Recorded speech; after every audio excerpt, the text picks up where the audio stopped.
Because I know geometry works. It's like, hey, why can I see a mountain range that's 275 miles that way? You don't have to believe geometry. You don't have to trust geometry works. You have to know geometry works. And according to the geometry that they're giving to us about the thing that we're standing on, that shit don't make any sense. And people have seen this all over the plane of the earth, where they're seeing things 30 miles away, 40 miles away, 60 miles away, 100 miles away, 275 miles away. Now, if geometry works, and if you don't think it works, well, then you really shouldn't be doing any sort of research. You really need to go back to school. You need to take yourself off YouTube and get yourself into the books for about a decade and then come back, okay? Geometry works. We know it works. In fact, that's how we can tell that we're being lied to about the curvature of the earth, right? All of these conversations, all of these arguments about what's the sun. In fact, I just got one today, right? I said I was going to do this talk, piss me off even more, right? And the comment was, oh, I've yet to see how you flat earthers explain an eclipse.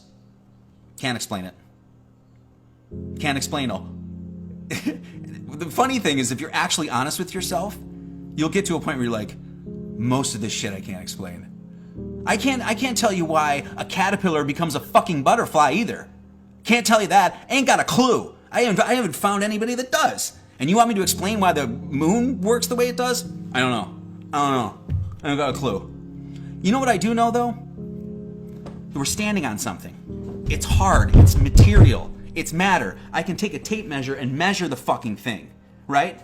And they're telling us that it has 8 inches per mile squared. I mean, you all know the math, right? That generally we have this general arc, general dropping away of the horizon line on the Earth, which means that you should only be able to see a certain distance away. There's only certain things you should see so far on the horizon, and then it should drop below. Well, the one that, and I'm sure most of you know what I'm talking about. There was a long distance photography, a photo, and it was a mountain range that's 275 miles away. Well, that shit don't make any sense according to the geometry that we're given, specific geometry that we're given. That fact alone should make all of those pseudo-intellectuals and all those quote-unquote truth seekers be like,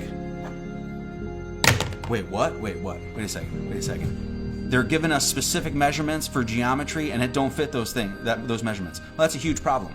That should be problem number one that you should try to answer and fix. And guess what? You're not going to find that answer because we're being lied to about where we live. It's as simple as that.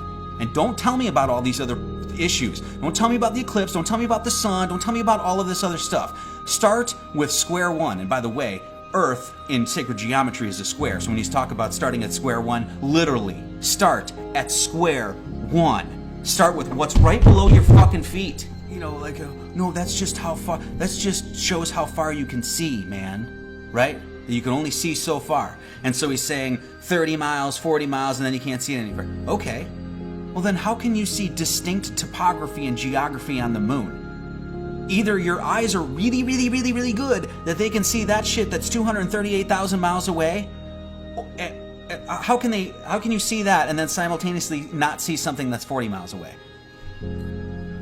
I mean, once again, you're talking about people seeing ships on the ocean, or geography or land or whatever, that's literally hundreds of miles away. Please tell me, does geometry work or does it not? Please, somebody tell me. Is the Pythagorean theorem a theorem or is it a theory? Please, somebody tell me. Because if you know the answer, it's a theorem. You know the answer that 1 square root of 2, 3, 4, 5. So quit acting like you're intellectually superior. Once again, Marty Leeds, public service announcement, you're not. Flat Earth started on flat fucking Earth. The Egyptians and the Babylonians, right? The people that gave us trigonometry, the cultures that gave us spherical geometry, like literally believed, I shouldn't even say believed, calculated the Earth to be flat.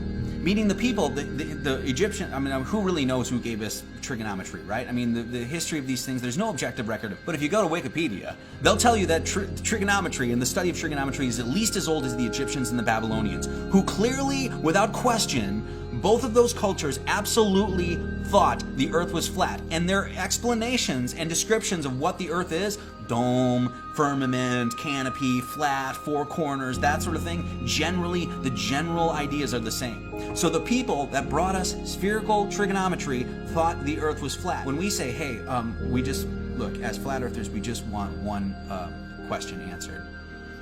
And that is, how can I see something 275 fucking miles that way? Geometry all of a sudden just fails. So look at it for what it is. Have you ever felt the earth move? I was in an earthquake one time in Washington. That was interesting. I was carrying a big 4x8 sign, and all of a sudden, like, the earth's like, holy shit. And I literally watched the street like wave. But it wasn't because we were spinning at 1,037.5 miles an hour at the equator. Is that what it is? Address problems in geometry. Start there.